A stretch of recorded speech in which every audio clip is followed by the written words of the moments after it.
All right, jokers. StitchyTube, settle down and watch.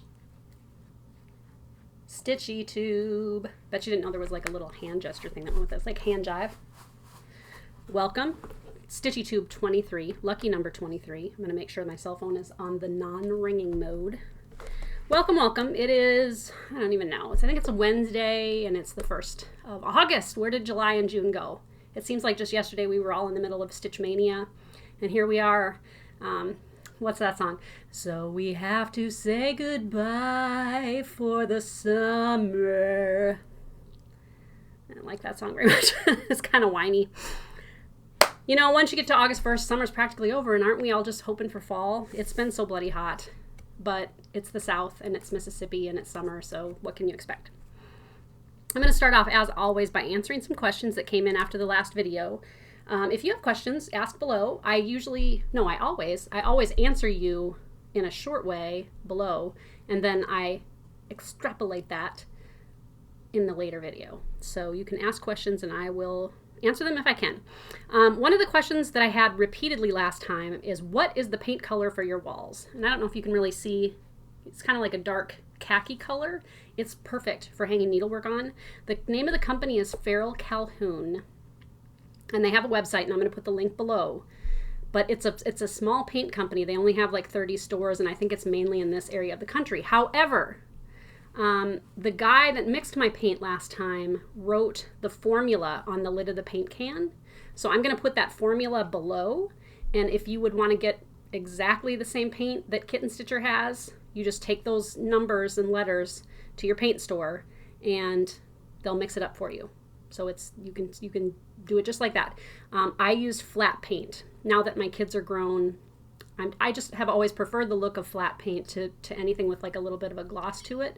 But when you have little boys, yogurt gets on walls sometimes, and so you have to be able to scrub the walls. So I'm glad that our glossy paint days are over, but I do miss little feet. Ideas for how to decorate your craft room. A couple of people asked about that too. I would say, surround yourself with what you love, even if it's weird. And I still have stuff to add to this room. You want your craft room to reflect your personality, but you also want it to be like a cozy retreat where it's like, hey, these are my people right here. You know, like what the things that I have around me are what make me happy. That's why I've got a rubber band ball and Kurt Vonnegut. I've got little cat statues. Mr. Rogers is here on my desk. It makes me happy to be in amongst what I have. Don't be afraid to hang things in non-traditional ways. And don't feel tied down to like, well, you know, this is a blue, we need to have blue tones in here. Just go crazy. Because I think people understand that a craft room, you know, will look a little bit chaotic because it's a creative zone. You want to make sure too that you've got space to do the types of things that you want to do. And so I've got a desk that I pack orders on, but I also can use it to set my sewing machine up. And so I try to keep the top of that desk empty. And lots of storage is what I would say too. And get good storage. I found my tubs and totes at Target, and I've been really happy with the quality of those. You don't want them to crack and then have to rebuy them. But I found that it was actually cheaper to buy stuff like that at Target, you know, just go pick it out, than to try to order it online. It was really expensive to order online, and I think they kind of build shipping into the, you know, because it's big. Tubs are big. But, you know, when you see things, little things for $3, $4, $5 that you're like, I love that, get it and put it in your craft room. It's a good excuse to be like, I don't know why I need that, but I think I do. So I guess just have fun, be yourself, and think about what you need to do with the space. Nancy Lawrence wanted me to suggest a primitive sampler to stitch. And so I kind of came up with some ideas right away. And then I was like, what is prim? Because we all use this word prim these days for, because prim is in. And it's kind of one of those things like you know it when you see it, right? Is Kathy Barrick prim? No. Is Good Huswife prim? Kinda. Their designs are very similar.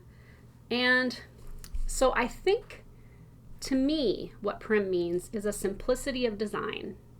Okay, so you don't have a lot of shading or color changes. It can be kind of blocky looking color-wise. The designs are usually wonky, where there's something there are letters missing, there are motifs that are unfinished. Things look a little kind of less polished. I think a lot of prim pieces too are smaller. Like, I don't know. I mean, I suppose there are prim pieces that are really big, but whenever I think of prim, I think of something, kind of just small sized. And so kind of my go-tos for prim, what I like is Stacy Nash and Nikki's Creations and Good Huswife. And I'll put links to all their websites below. I know you can buy designs direct from Stacy and Anne at the Good Huswife. Nikki's Creations, I don't think she sells her patterns online. She might. I'll put links below to where you can find their stuff. I have some of their things in my store, but you can find at your store too, your favorite either online or local needlework store, those kind of prim designs that you're looking for. But I think, gosh, I don't know that I have a favorite. I don't know. I mean, to be honest, I don't stitch a lot of what I would consider prim. I like designs that are really full. And I think of prim pieces as things that are less full, where there are open spaces. My editor, I worked at a magazine when I was, 20 or something like that. I'm not a magazine. I worked at a newspaper. And my editor used to call that creative white space, when you just have areas that there's nothing there. And I like it to be full. Just like my room, I guess, right? Okay, the next question is from So Creative. And she wanted to know, how do you hang your pictures? I use actual nails. I know a lot of y'all don't want to put holes in your wall, but they're just walls. And it's really easy to put a nail in and then move it. But those 3M strips that you can get, and you can sometimes find them at Sam's Club too, but for sure you can find them at Target and Walmart. Command Post strips are great. I use them at market all the time because I can stick my pictures to the wall, and then you just lift up and that adhesive just peels right off. It doesn't hurt the paint or the wallpaper at all. And so now you can reposition command strips as well, but I guess it's a more expensive way to hang your stuff. Nails are pretty cheap, and you usually have some hanging around. And command strips, it's like, oh, okay, I gotta run to the store and get them. And they're not cheap, but they're good. So if you don't want to put nails in your wall, command strips are a good thing to do. What I did in here is I put up, because I wanted to go all the way to the ceiling with everything, I put up the pieces that were the biggest and my favorite ones first, to just decide like, okay, this goes here. And then what I did is I just had piles of other framed things, and I just would look for things that were the right size for the space that it needed to fill and put them there. I didn't organize by color, by designer, by theme. I've got reproductions mixed in with new samplers, mixed in with actual antiques. Like I tell my cats all the time, we're all friends here. And so all of my pieces that hang on the walls, they're all friends, whether they're the same or not. And it's kind of cool that I've got pieces in here by my friends, and I've got a piece by my mom hanging next to samplers of girls who died 200 years ago. It's kind of neat, isn't it? So I don't have a method. It's madness, and I think some of it comes from just my personality, and some of it comes from just I worked in framing galleries from the time I was 15 and into my adulthood, and I did framing at my shop too, and then I had a needlework store, and the technique for hanging pictures in those types of places is to just keep hanging and fill a spot, and then something will sell and you just find something else to fill that spot. And so I think that's where that comes from, but I really like the way it looks. Becky J wanted to know, do you get your inspiration from pieces of artwork? I do sometimes. Sometimes I keep a Pinterest list, and I'll put a link to my Pinterest below. Let me write that down. And I have, you know, folders with recipes just like everybody else, and decorating ideas. And I have a folder for fractors, and I have a folder for samplers. And I have two binders now full of pictures of samplers that I found online. I don't ever sit down with a piece of art and try to copy it motif for motif. I get inspiration more like, oh, that's an interesting use of those colors together. Or I like the idea of, I wonder if I've got it here. I pulled one out the other day. Well, I don't see it now, but there was a border that I saw where, you know how like in a border you have like a wave like this, and there's like one flower or one berry. This one, it's split into two, so there were 2 berries per wave, and I was like, oh, that's cool. That's cool. And so that just kind of gives me an idea of what to do. I'll show you an example of, you know, like what inspiration, I guess the most that I tried to not copy, but just that modeled a piece off of something that I saw. I did not scan it and put it into my program. I saw this, and that is a German bride's box, and those were popular from 1750 to 1850. The groom would, you know, commission one of those, and then he would give it to his bride, and she would put little mementos from the wedding in it often, like a piece of lace or her handkerchief or whatever. So I kind of like looking at those on Pinterest too, because I think they're very just wabi-sabi, very pretty. And so then I liked the 2 women on that, but then there's the guy in between, and I was like, and I kind of got the idea for Fractor Friends. And so that was kind of the idea of 2 women together, you know, as friends. And I added the houses in the background and the alphabet, and, you know, I just kind of made it my own. But like I said, once I look at it, but then I put it away. So I don't sit with it with art as a reference. I don't know if that makes sense, because I don't want to copy anything. I want to just get ideas and then go with it. Okay, so those are my questions. Let's slip on into what I'm all into. And I know other people have shouted her out, but I'm going to shout out Diana Zaslow, and she is from Dee's Delights. And she is delightful. I was born in New Jersey, and Dee is from New Jersey, but now she lives in Florida. And I find her very charming. I love floss tubers who are totally themselves, where it's just like, you know that when Dee turns off the camera, that's exactly how she is at home. And I think that's really, really cool. This last video that she had just starts with her just sitting and smiling, like she's waiting, and there's like a long, long pause, and then she's like, hello, and it's like no editing. I love it. I love it. So I'm saying hi to Dee, and you should go check her out. She reminds me a lot of my my grandmother from New Jersey, Jean. So hello to Dee, and good luck with your channel. You're doing great. I am all into stitching with a wonky needle. Fats. You know how like sometimes you get like you get something that's kind of broken, but it's like it's still good, and you keep using it, even though it's like just throw it away, just throw it away. So I have a piece on that table behind me here that I'm stitching on for my zine, that the needle, you know how sometimes the eye of the needle gets a little squished together and it gets hard to thread? It's a size 28 needle, so it's a small needle anyway, and it's got very fine, you know, a very fine eye. I'm still using it. I have oodles of needles. There's no excuse for how many needles I have and my reluctance to part with this smushed eye needle.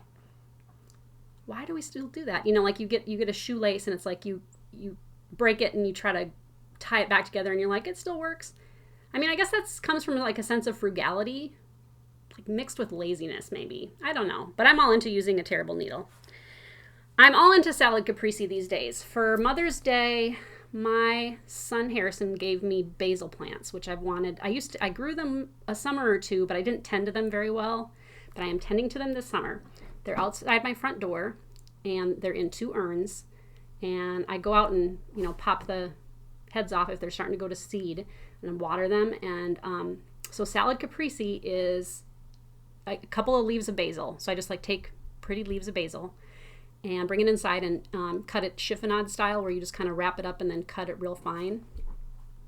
And then at Sam's Club, you can get the fresh mozzarella where it's a real soft kind of ball-shaped mozzarella, but you can get it in the pearls. So it comes in a little, kind of baseball-sized packet, and it's lots of, kind of marble-sized pearls of mozzarella. And you get 3 of them for like $6 or $7, which is way cheaper than at the grocery store.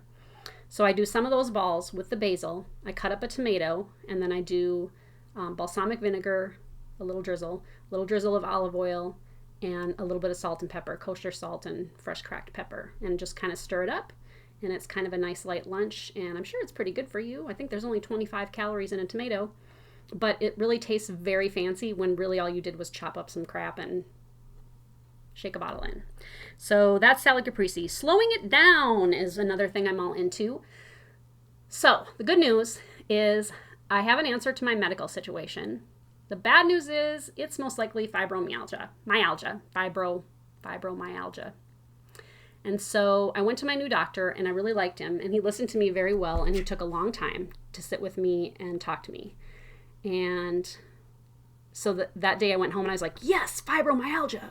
Yes, I have an answer. Woohoo. And then the next day I woke up and I was like, that's not good. That's not such a great thing, because there's no cure. So I'm going to just struggle with being sore and tired the rest of my life. And I've kind of gone through like stages this last week where it's just like, some days I'm like, okay, I can do this. And some days I'm like, poor me. I'm so pitiful. My body is breaking. Thank you to all of you with fibro who have reached out. I feel like we are a true sisterhood. I hate to welcome myself to the clan, but here I am. There is a fibro stitchers group on Facebook if you want to get in touch with a bunch of stitchers with the same condition. So one of the things that you have to do when you have fibromyalgia, which the couple of the main problems are fatigue and soreness. And it is like, sometimes like your bones are being twisted, or like you have deep bruises, or like it's sparkler firecrackers held up against your skin, or like pinches. It's just all different kinds of pain, and it can change day to day. And so they say one of the things that you have to do is really just pace yourself. So somebody said, look up spoon theory. And spoon theory is this lady who had a different condition came up with this idea that her friend was like, well, what's it like having your condition? And so she grabbed a pile of spoons, and she goes, okay, here are your spoons for the day. And you only get this many spoons to spend. Now, taking a shower, getting up and making your bed may cost a spoon. And, making lunch for you and your family will cost a spoon. But once you're out of spoons, you don't have any more spoons to spend. So I was telling this to my son Harrison, and he goes, oh no, I feel like you've been living your life like you have unlimited spoons. So I'm counting my spoons, and I'm just trying to be very like in the moment, and very just slowing it down and paying attention to how I'm treating myself. So as I walk around the house, I'm like, okay, you don't need to walk that fast. You don't need to cruise around here like it's a race. Just take your time. It's all okay. Making sure to take deep breaths. I had a massage last week, which was very helpful. I'm on the schedule to get it every 2 weeks. I'm talking to the gym about a diet and exercise program that's not going to be too hard. So just, and the silly thing is, like, why does it take fibromyalgia to make somebody be good to themselves? So be good to yourself. Slow it down. It's okay. I'm all into my wall clock. I hung up my wall clock above my desk, and it used to be in my shop downtown in Fargo, and I got it in a little store near there, and I had forgotten that it ticked. And so some nights I stitch in here, and I may be watching like a video, and then it ends, and then it's quiet, but I have somebody on my lap, and I kind of am enjoying it, and I don't want to get up, and so I continue stitching, but I can hear the clicking of the clock. And it's kind of nice. I think that we've all gone so digital, and everybody's got their phone, that I just really forgot what it was like to have a clock on the wall. So that's what I'm all into this week. We have a winner from the last drawing. She won, I think this little magnet bird that I stitched. And you can hang it right on your fridge. And her name is Kathy Lloyd. Hooray for Kathy! She said that her favorite bird last time was a hummingbird. And a lot of people said hummingbirds, but far and away, the most favoritist bird of all is the cardinal. And I'm not super surprised because I think I mentioned cardinals. They're very flashy. They're very pretty birds. What shocked me was it was far and away the most popular bird, the cardinal. Far and away the most popular bird. Some of you said, you know, vultures, and there were a lot of you that actually have birds and that your type of bird was your favorite. Crows, ravens, there were all kinds of birds, and I've learned a lot of different kinds of birds. I think somebody even said blue-footed booby, which those are cool. I have a blue-footed booby sweater that I'll wear sometime and show you. It's really cool. But I wanted to show you this picture of a yellow cardinal. I'm going to write it down to make sure that I remember to do that. Yellow cardinal that a lady saw in her backyard recently. And they said it's a genetic fluke. They're super rare, but it happens. And I just think that's really, really cool. But there you go, cardinals. #1 bird for Stitchers.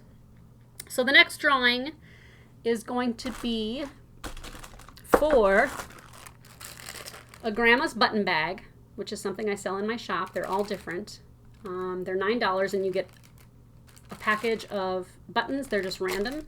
And then one of these spools, and I've got these up in my shop now too, or I'm going to get them up today. And these are not carved, but hand shaped maple spools. And I tied a little fabric around each one, but you can easily take that off and wrap it with lace or wrap it with thread. And so you're going to get both of those things if you win this week's drawing. And the question is, tell me about a favorite memory of your grandma. And grandmas are great, you know, because they just love you. They just love you. I mean, mine did. And, you know, I grew up close-ish to one grandma and not so close-ish to the other. She lived far away in New Jersey and we were in North Dakota. So the grandma that I spent the most time with was my Grandma Carmen. And she was a great lady. She had a great sense of humor. She loved to play cards. She loved to golf. She loved wearing lipstick. And she wore even as a child, I was like, that lipstick, woo. It was just like, it was the, you know, like the 70s. So it'd be like bright coral or bright orange red. And so sometimes when I smell lipstick, I still think of grandma. And also if I smell, you know, the little wet wipe packs that grandmas always have those, right? And so if I rip one open and it's got that kind of lemony alcohol kind of smell to it, it makes me think of grandma. But I think, you know, spending time in the kitchen with my grandma is what I have the fondest memory of. And she was a great cook, even though her kitchen was not big at all. She had one of those fridges back in the day that had the drawer on the bottom, which I thought was so exotic. But she made great treats. She was great at making buns. And I've tried to make them a few times, and I just haven't mastered it yet. Maybe I will. But I remember eating the dough from the buns, and it was just kind of sweet and yeasty and just so good. My mom would be like, don't eat so much, you're going to get a stomach ache. And I'd be like, when I get older, I'm going to eat all the bread dough I want. And I don't, but anyway, I liked spending time with my grandma in the kitchen. We used to sit and play cards together too. So, okay, that's the next drawing.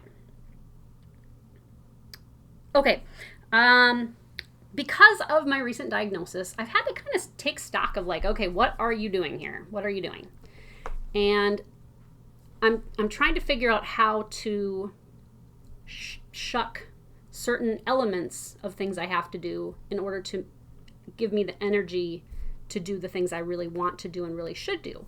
So for example, Walmart has a free pickup program where you just go online, pick out all your groceries, give them a time, and then you just pull up and then they bring you your groceries and you just drive away. So that would save me a lot of energy. I'm reluctant because I like to pick out my groceries. I'm not type A, but I'm type A about like boxes and cans being like not dented or squished.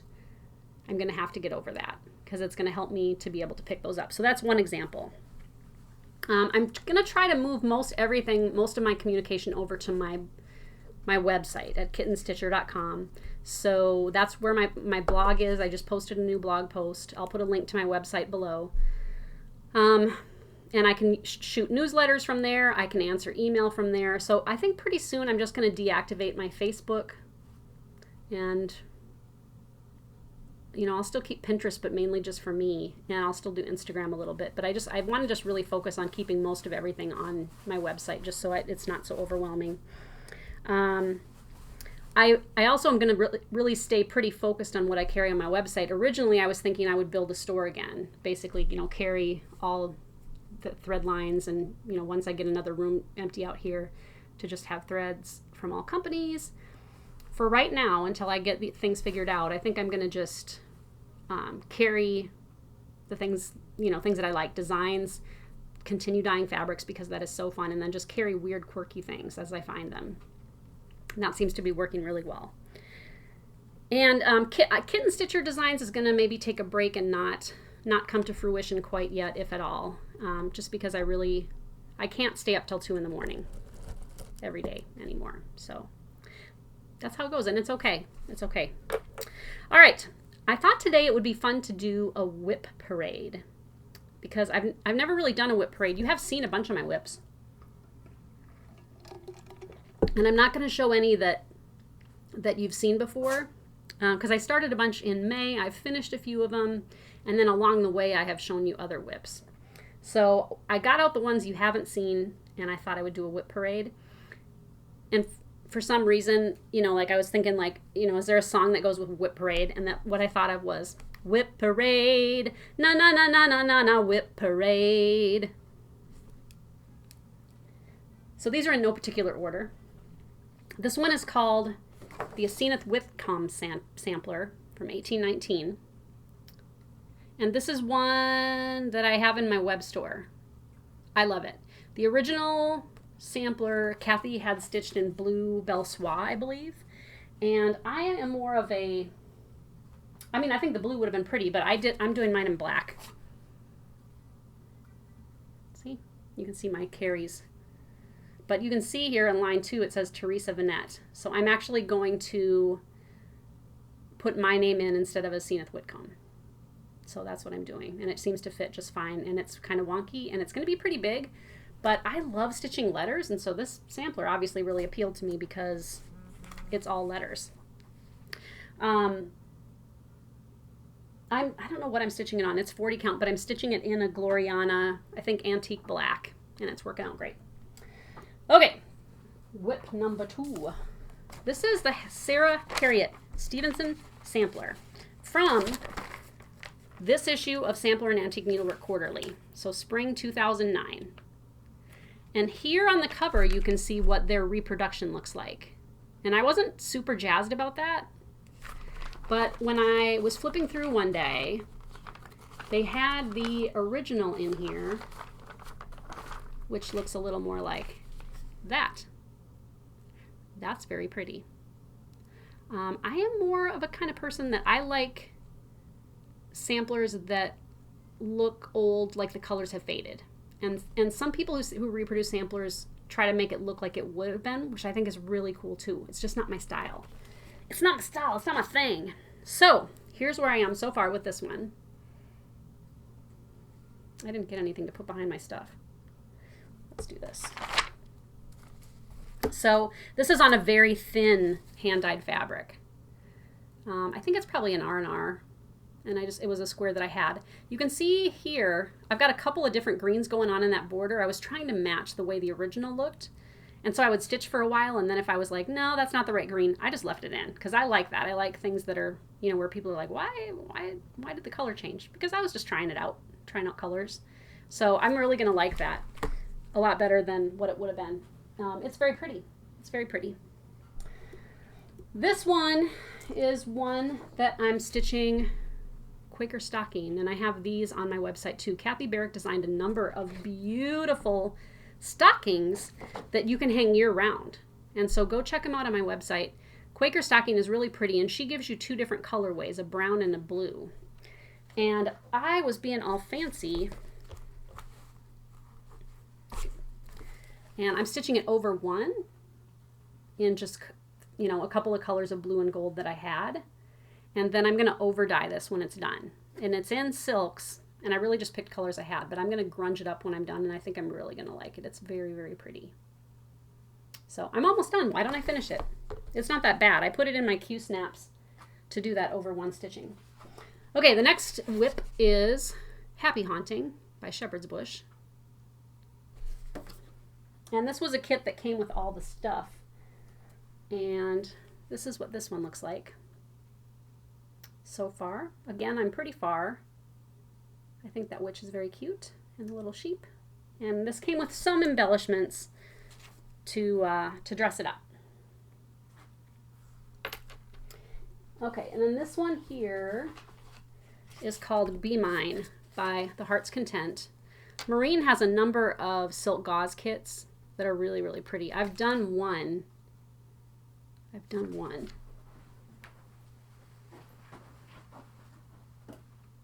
Well, I swear I've done one.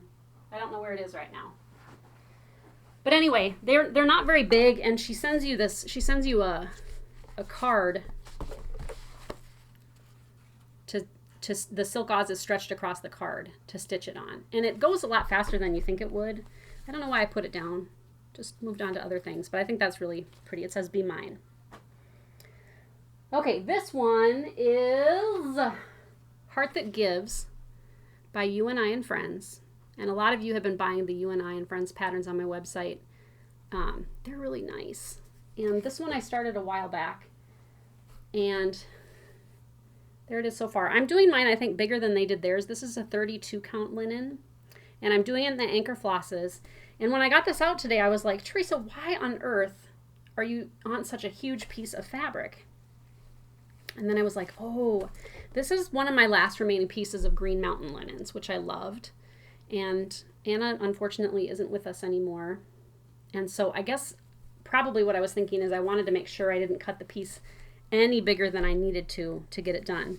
But there is a border that'll go along the top and everything. And the border is all spiderweb roses and vines. So that's going to take a while. But it's really pretty. I just need to finish it. I did have this on my site. I think it's out of stock right now, but I sent Ruth a note yesterday asking for more supply of that and some other ones that I've sold out of. Next is the Maria Selby Humphrey book. And this, I think I've got this book in my web store too. And I stitched this one for Jen for Christmas when we did a sampler exchange one year, and it was really pretty. But I thought this was really cute, this little drum. So when did I start this? I don't know, but this is the fabric that's called for, and you just can't. It just doesn't show up very well. It's a Picture This Plus. So I put it down because I was like, oh man, this fabric's not going to work. And it happens sometimes that, you know, the fabric that's called for, you got fabric that was a little darker or a little lighter than what they used. So I'll probably just pick those stitches out, save that little piece of fabric, and start on a new piece of fabric, because it is really pretty. And you know, drums are all the thing right now. I think I may have showed this one before, but I'm going to show it again because I remembered all of a sudden in July that I had said I was going to try to get this one done this year because Anne stitched hers in 1818, and it's 2018, so that would be 200 years. I don't know if I can get it done this year. I really have too much to do, but it's very pretty. Nicole from Nicole's Needlework is, I think, working on it. I don't know how far she's gotten on hers. Ruby, can I have my piece? Whoop. So this one, I'm stitching on a piece of R&R. I actually had ordered that as a kit a long time ago from the Scarlet Letter. But the fabric that comes with their kits is really stiff and holey. Like you can see definite holes, and I don't like that look as much. And so I'm using a piece of R&R fabric, and I think it's really pretty. Don't you think it's pretty? It's very nice. And it's really fun to do, and it's just one color. And you know, you can sit down on a Saturday and just knock out a motif, and it's kind of a fun, you feel like you're getting stuff done. This one is so pretty. I started this on my birthday one time because I often will start a piece of needlework on my birthday. Not every time, but I don't think I did this year. Here, let's see if I can find. So this is the Agnes Platt Strawberry Sampler. Let's see. By Blackbird Designs. And this was a Loose Feathers Spring 2013. I think this particular book may be out of print. I have others from this year in my shop, but I don't know. You'd have to look around to see if you can find Agnes Platt. And so I liked that sampler, but when I pulled the colors of thread that Barb and Alma had chosen, I felt like they were kind of bright and maybe more along the lines of what may have been used. And I wanted it to look dusty, you know, where you almost can't see some of what's on there. Isn't that weird? So again, a piece of R&R fabric. I have no idea what the color is. It was something that I had. And here this is. And the letters are eyelets, this top alphabet. I love that border. It is so pretty. And, you know, like I said, I love stitching flowers. I mean, I love stitching letters. I like stitching flowers too, and strawberries. I just like stitching. This one I forgot about. I was digging through right now my anchor cabinet has my whips in it. And so one of the things I want to do this next week is pull everything out and reorganize it, make sure all the pieces and parts are with everything. Put my Stitch Mania pieces in there and just get it organized. So this one is a Not Forgotten Farm piece. And it's called Witch's Garden Sampler. And I think you can get this on her Etsy store. But it's got, you know, like mugwort and hensbane and mandrake. It's got all kinds of witchy kinds of ingredients for your potions. And I'm doing this over one with the DMC on, I believe this is a 29 count hand-dyed Glenshee from the Heart's Content. I don't think you can get this anymore. I think they don't make the Glenshee linen anymore. It's a really nice linen, but I think this was my last piece. So, and I'm doing it over one, which I thought was kind of fun. I don't think she did hers that way. She did hers on 40 count over two, but that's what I got going on. This one I feel like could be a sleeper. And I just got it back in today because I sold out right away when I got it in. This is Paulette Stewart's Esther Sire 1796 sampler. And it's one of her reproductions. Paulette's done about 6 different reproductions. You don't get to see necessarily what it looks like finished. This is that's the actual sampler. And so again, I looked at her colors. She had used some needlepoint silks, and then also she has a listing for DMC. I wanted to stitch mine in overdyed cottons, and again, I wanted it to look more like the original antique. And so that's what mine is looking like so far. And it's real, real pretty. And I used, I'm just using mainly Weeks Dye Works, and then there's a couple of colors of Gentle Art limited editions that I'm using. So you don't have to stitch with you don't have to stitch with what the designer says you have to. You know what I mean? That's just her choice, and she may just have been working with what she had around the house or whatever. So don't feel afraid to change. This one, okay. Do you ever have those projects where you like, it's kind of big and you're super excited about it at the start, but then you're not so excited anymore because you're like, am I ever going to finish this? And I think I will. I took it out again today and I was like, you know what? I can finish that. I can totally finish that. I don't know if you can get these anymore. You may be able to find them on eBay. It's Patty from Samsara. She had this alphabet series called Baubles. It was Alphabet Baubles. And she did hers on, what was this called? I don't remember what this linen was called. I don't remember what the linen was. But it's this red checked linen. And then it was little kind of 9 patch with the letter, just another button company letter button in the middle. I thought, wouldn't it be cool to stitch all of them on one piece? And so what I did, and I've got the actual linen, is it's all together. And so instead of doing 8 apples and the block with the letter, I do 4, right? So I just pick 4 squares and then do the center block somewhere. And I don't know why I'm attaching the letters as I go. I think I decided once I hit ice cream there to not do that anymore because it just makes it bulkier. But I'm up to K for kimono, so I should finish it. I should. it's kind of fun to stitch. The thing I'm going to say, the thing that I don't like about stitching it is the way the squares are set up and the way that your needlework has to go in the center. You have to stitch next to the horizontal thread instead of the vertical thread. And so you have to watch because your threads will slip over, you know, to the side. So it doesn't, the squares don't line up with the way that I normally stitch. So it's a little more thinking for me. I have to be careful. I don't like to be careful. This is an oldie but a goodie. Sampler Sisters of the Thread. This is by Lisa Roswell, who also is no longer with us. She was so, so nice. And it's such a pretty piece. Designed in 2009. This, you cannot get this anymore. This is one of those patterns you'll find for $75 or whatever on eBay, if you find it at all. It's done in overdyed threads. I think, I know I'm stitching it in the colors of thread called for. The fabric may have been a substitution, but there's that. See, now I would call this prim, wouldn't you? Because there's a lot of creative white space, and the shapes are kind of blockier, and there aren't a lot of color changes. So to me, this is more prim. So all I've got, see, I'm down there to Sampler Sisters of the Thread, Ancient Spirits, Hear Me Now, Peace and Love, We Do We Avow. So I am up to here. So what I've got left is, you know, this work is mine and my name in the year with a dog. And then Lisa put initials of friends down here with this little angel. And my friend Kathy stitched this sampler and she was like, I don't have like 50 friends. So she just put all the same initials in that. So she's got Lisa's friends on her sampler too, which I think is very cute. I don't know what I'm going to do with that. I don't know what I'm going to do with that.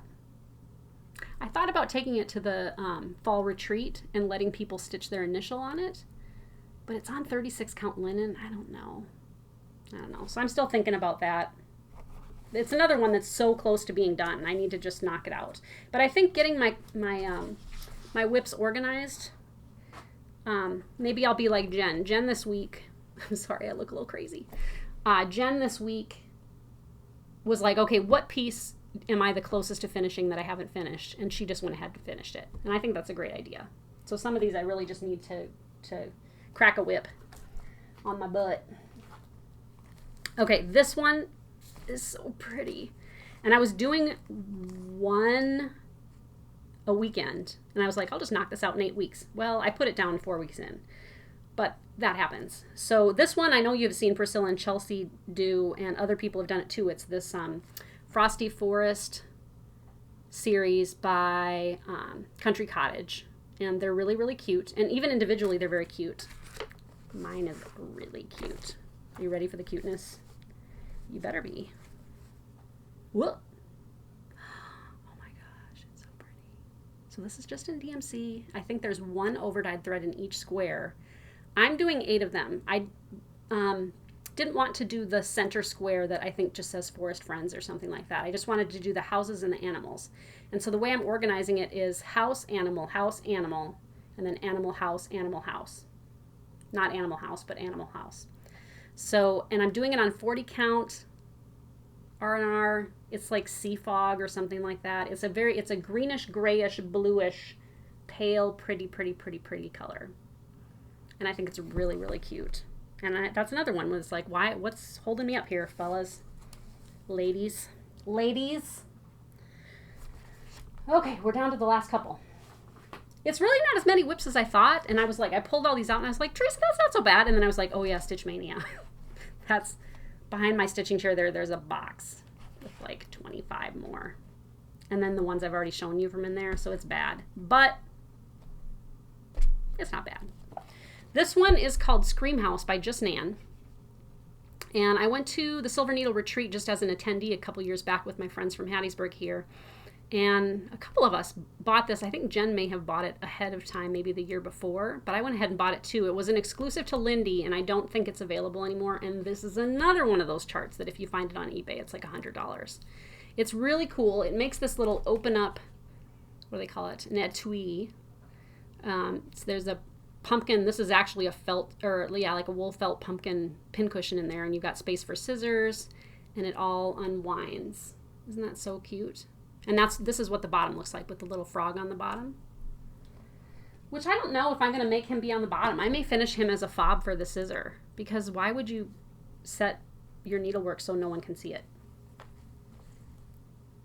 Because you're just, I guess you're that good, right? Okay, so this is, here, let's open this up. And then, so this was a very thorough kit. It came with everything, I think, but the DMC.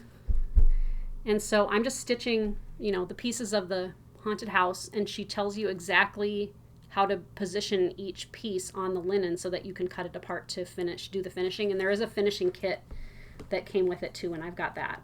So what I have done so far is the outside, except for 2 of the, you know, roof pieces. And then I've got the bottom finished, which, like I said, wouldn't that be a cute fob? I think it would be. And then the inside pieces, which I think won't take as long because there's really not as much stitching on them, but there is a little bit of fussiness as far as like putting felt in places and things. But then I'll finish it up. It's very pretty. It's very pretty. And the last one of my whips, it's a biggie. Elizabeth Hudson, 1737 by the Scarlet Letter. Try not to get the glare on. I love this. I especially love all this wonkiness at the bottom. And the flowers I just think are very chunky and funny. Not super crazy about the border, but at least it's thin. Now, Scarlet Letter pieces are usually reproduced to be the colors that the samplers were when they were made originally. And so I'm stitching mine on 36 count. I don't know what she recommended. 36 count cream. I think I'm just using cream. And I'm using the actual colors. And this is vibrant. This is a vibrant sampler. See? And I've got the border down to there. I'm not a big fan of stitching borders unless they change. I just get bored. But the part I'm on now is these here. Let's see if I can hold it up so you can really see. Are Queen Stitch strawberries. And so they take a little thinking. And every strawberry is shaped differently. So they're very pretty, but they require more thinking. And then all of this verse is over 1 thread on 36 count. I'm stitching it in silk. I'll read you the verse that I've got so far so that you kind of can understand why I like this. Some covet to be decked in rich attire with gold and pearls that others may admire. That others may admire them and honor them, and that they may advance a beauty that will soon decay. If imperfections did not lodge within... If imperfections did not lodge within, what mean these deckings of the fading skin? They in whose noble breast true virtue dwells need not so much adorn their outward selves. And I like that she stitched, see, outward and then selves. She didn't have room here for selves, so she put it above. I love stuff like that. So what the verse so far means is there are people that want to have, like, you know, gold and pearls and makeup and leather. I don't know, leather and lace, fanciness. People like to, you know, get decked out so that other people think like, oh, that person has got it together, that they want, you know, other people to admire them. But those things are temporary. And they say if a person like that isn't like a virtuous person, then what they're wearing doesn't mean anything. And that people who are virtuous, they don't really care about what they look like on the outside. And I think that's how we all should be. I think we shouldn't, I don't care what somebody looks like. In fact, I don't often notice. I have a hard time actually remembering faces, for one, but it doesn't matter what you're wearing. You know, the world would be boring if we were all the same. So that one, I just, sometimes I get up the energy to get at that one. It's a challenge. I will finish it someday, and it will be amazing. I wish a little bit I had done something with the colors to make them a little bit more kind of old and dusty looking, but I think it'll be fun to have something brighter. It definitely will be eye-catching for sure. Don't you think? So those are my whips. because it's all about the whips, Okay, zine news. The zine is nearing completion, and it took me 2 weeks longer than I was hoping, but it's okay because it doesn't really matter. Paulette Stewart is my first interview, and I have a good, probably 4 or 5 page article about Paulette, and then with pictures, and then she designed something with reproduction elements on it. And do you see that basket? Right there, that piece of fabric is the design, and I'm not done stitching it yet. That's what the race has been to finish stitching it, because she sent it where you could see as a computer printout what it's going to look like finished, but I thought it would be better to have it finished. And so I got a frame on order. The frame will be here tomorrow, and I'm madly filling in areas, and it's really, really cute, and it's got a very nice little verse on it. It's about, on 40 count, it's about this big. And so it was very, very generous of her to do that, and I love what she said in her interview. It's going to be great. The zine itself is going to be about 30 pages or so. And one of the cool things about doing an online zine is it can be as long or as short as I want it to be, and there's no printing cost. I don't have to come up with an even number of pages. There's no advertising. It's all content. And so I got a number of articles and helpful tips. There's a recipe in there with a story. There's all kinds of good stuff. So I think it'll be really fun to read. I keep going back to look at it. So I hope that means that it's going to be fun to look at. So that's the zine. It's going to be available only as a download from my website this Sunday. I have given myself a deadline, so let's hope it's together. Sunday morning-ish is when I'll upload it to my website.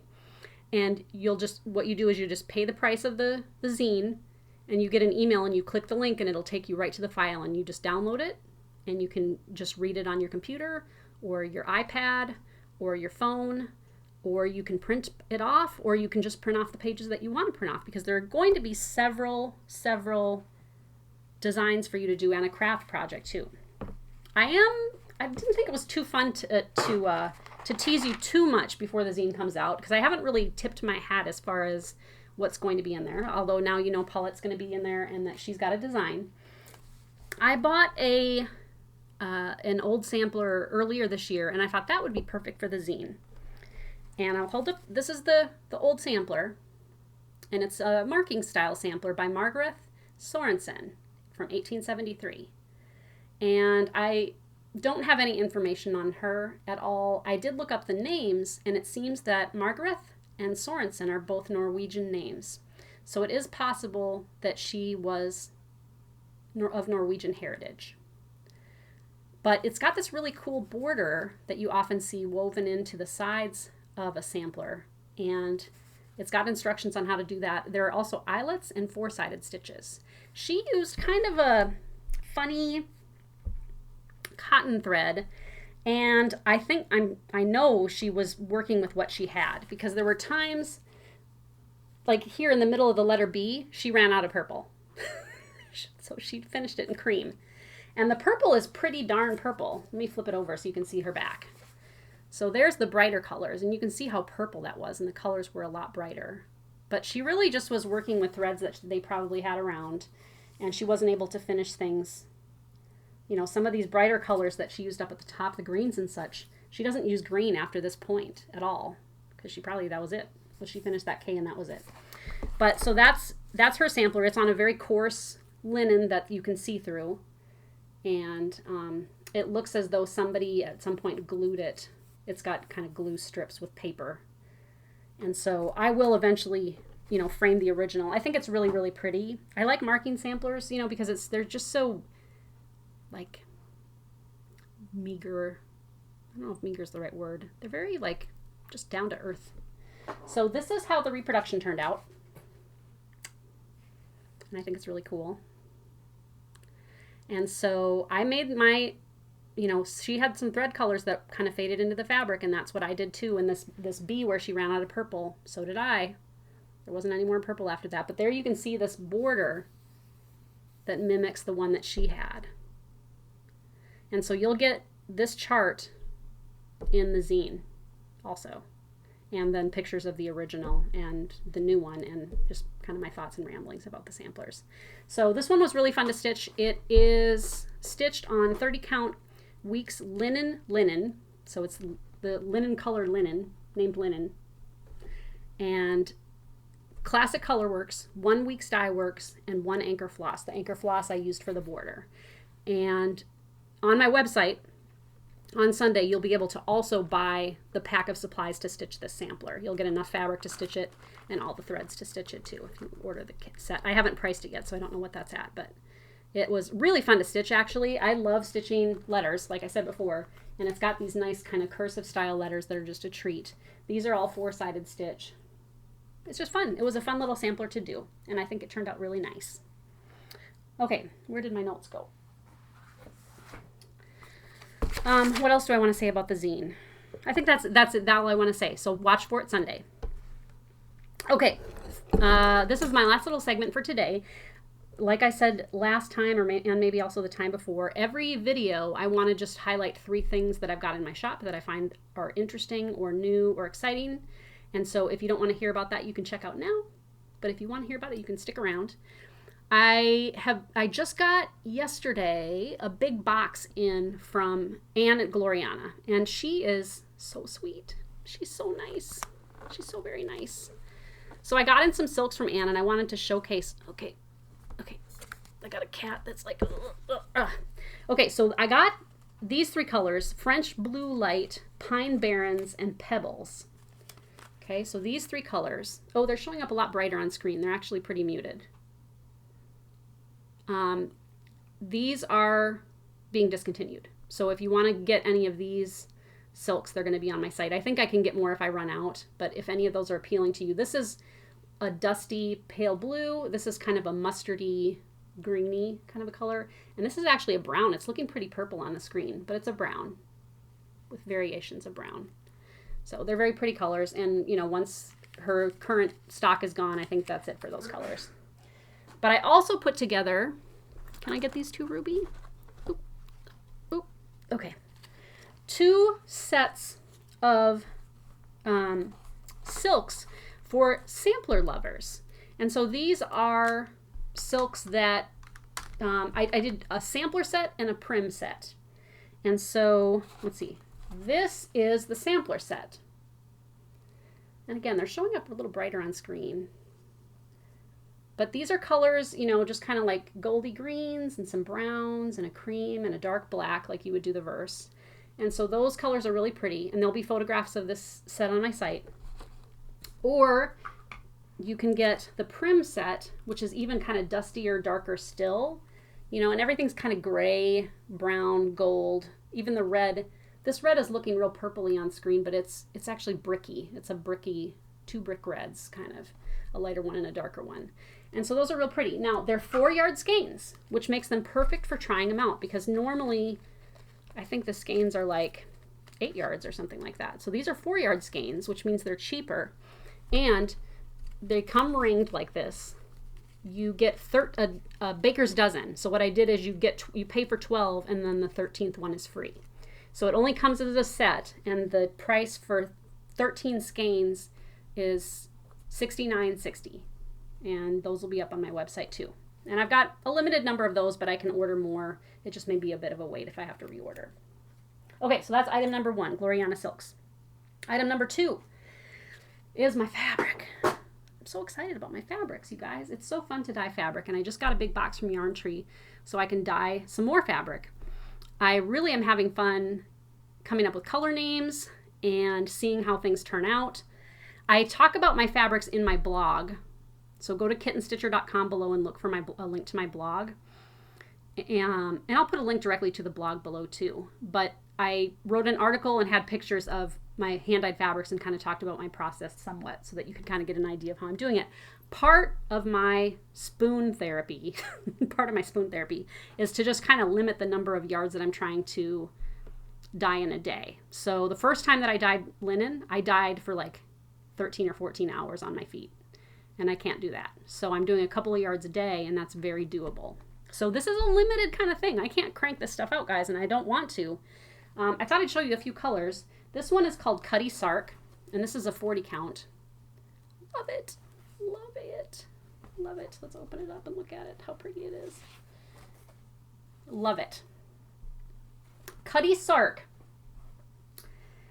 is, everybody thinks of like the whiskey or the ship, but Cutty Sark is another name from the olden days for women's underpants. And there's a Scottish poem from like this, I don't know, long time ago, hundreds of years ago, about a beguiling witch. And he refers to her underthings, her underwear, as Cutty Sark. I don't know what that means, but it means women's underwear. So that one's called Cutty Sark because I wanted it to be like old underwear. Basically, is basically what it means is old underwear. But you guys like the crazy names. This one, I think I'm almost. Oh no, this is Hippie's Foot, and I don't know if I've shown it before. It's really one of my favorites, and I was able to reproduce it again. It's a nice neutral brown with gray in it, and it's really one of my favorites. And I want it to be, you know, grungy, like a hippie's foot. That's 40 count. I think I've got a couple of counts of that. I'm dyeing some 46 count too, guys. And that blew out. Like I only have a couple of pieces of 46 count left, but I have more on the counter to dye. I'm dyeing the 46 count, but I'm doing it carefully, meaning they're going to be lighter colors. I'm not really going to do dark colors in the 46 count because I don't want it to get to be too hard to see. So they're going to be lighter colors, but oh my gosh, do they dye up beautifully. It's beautiful. This is not 46 count. This is 40 count squirrel's butt. And I don't know if this is the actual color. Boop, boop, boop, boop, boop. Ruby. I don't know if this is the actual color of a squirrel's butt, but I wanted to name a fabric squirrel's butt. So that's what I'm doing. This is called squirrel's butt. I like it.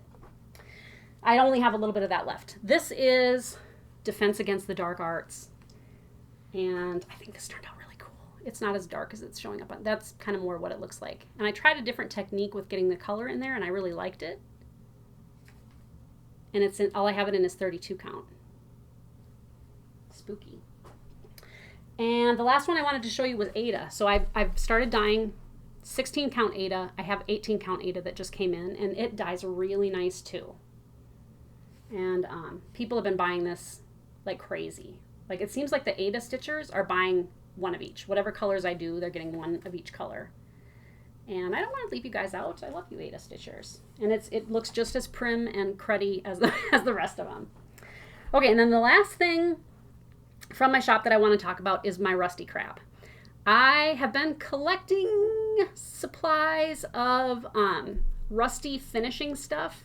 So I've got some rusty jingle bells in 2 sizes right now. I may get some more sizes in. I've got 3/8 inch and 1/2 inch, and they're really, really cool for finishing. And I've got rusty safety pins too in 2 different sizes. And you buy a pack of them, and it's like $2.50 or $3 for 12 of the jingle bells, but you get 25 of the rusty safety pins. And they're just kind of fun for finishing. I buy them in bulk, so you don't have to. So you can just kind of throw them in there and have a few around the house for when you're doing your finishing. But for some reason, y'all are into things that are rusty. And I haven't even really advertised that I've got that stuff, but people are finding it and buying it, a bunch of it. I've had to reorder it, I think, twice now. And I get them like 500 at a time, and they're just gone.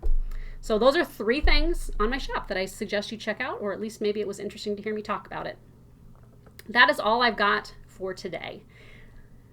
I'm going to continue working on the zine. I'll probably park my butt there while everything kind of loads and churns and everything with getting this video up, and continue working on Paulette's little sampler. And, you know, things are brewing. I am going out of town on the 8th through the 15th to Seattle. I'm going to go see my family. My mom and dad are going out there to visit my brother and sister, who both live out there with their families. I'll be staying, I think, mostly in Woodinville with my sister Laura, and she's got 4 boys, and so that's going to be a lot of fun. I don't get to see my family that often. The last time that I saw them was a year ago, and my dad recently has been diagnosed with Alzheimer's or dementia, and he has good days and bad days, but mainly he's pretty good, and so it'll be really nice to see him and spend time with him and just enjoy my family. They're all good people. We get along.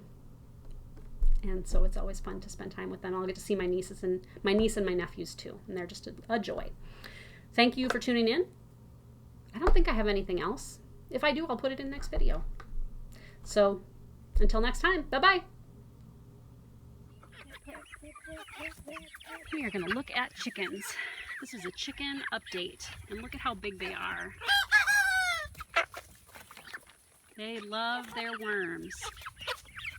You gotta get some pets in. Can you see the rooster there? Look at how pretty he is. Mr. Rooster! Ow! Sally, they don't like that. You girls are so big. You are so big. You don't eat worms, Sally.